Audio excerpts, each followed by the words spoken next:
यहाँ मजदूर थे, बैलगाड़ी चलाते थे। अपना संदेश दे रहे हैं। यहाँ की जो पब्लिक है यहाँ पे आई हुई, समस्तीपुर की जितने भी आए हुए हैं यहाँ पे पद यात्रा में, उनको अपना संदेश दे रहे हैं।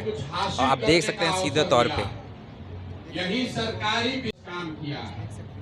लेकिन जिस परिचय से आप हमको जानते हैं, चुनाव प्रबंधक, राजनीतिक रणनीतिकार, वो काम हमने 10 बरस किया है, 2011 से लेकर 2021 तक। और ईश्वर की कृपा रही है कि उस काम में कुछ सफलता मिली है। लेकिन 2021 में मैंने ये निर्णय लिया और ये सार्वजनिक तौर पर घोषणा किया कि अब जीवन में कभी भी किसी राजनीतिक दल और नेता के साथ काम नहीं करेंगे। आप पूछेंगे ऐसा क्यों? वही काम करके इतना नाम कमाए हैं।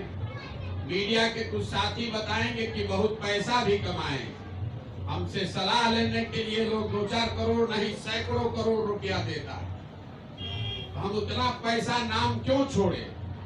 इसलिए छोड़ा कि 10 बरस बड़े बड़े दल और नेताओं के साथ काम करके बहुत नजदीक से देखा।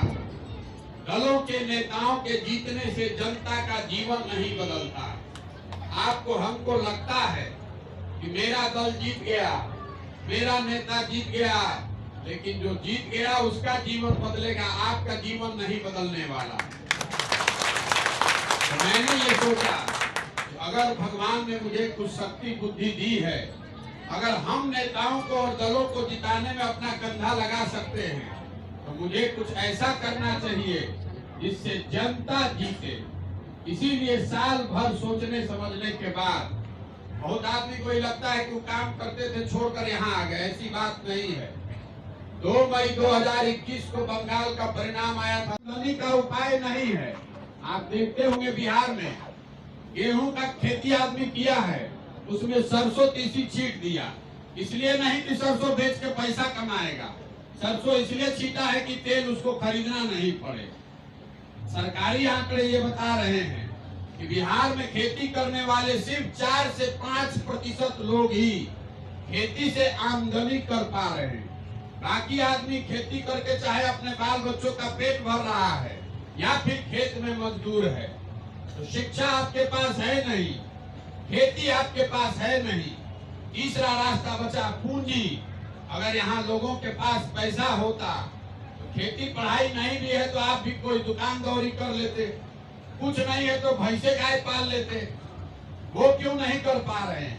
वो इसलिए नहीं कर पा रहे हैं कि बिहार में 13 करोड़ लोग रहता है और 80% आदमी, 100 में 80 आदमी दिन में 100 रुपया नहीं कमा रहा है। 100 रुपया से कम कमा रहे हैं लोग।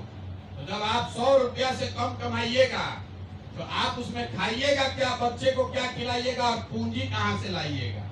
तो आपके पास पढ़ाई है नहीं, जमीन है नहीं, पूंजी है नहीं, तो गरीबी से निकलिएगा कैसे? इसीलिए आप देखते हैं बिहार में पीढ़ी दर पीढ़ी गरीबी से लोग निकल नहीं पा रहा है।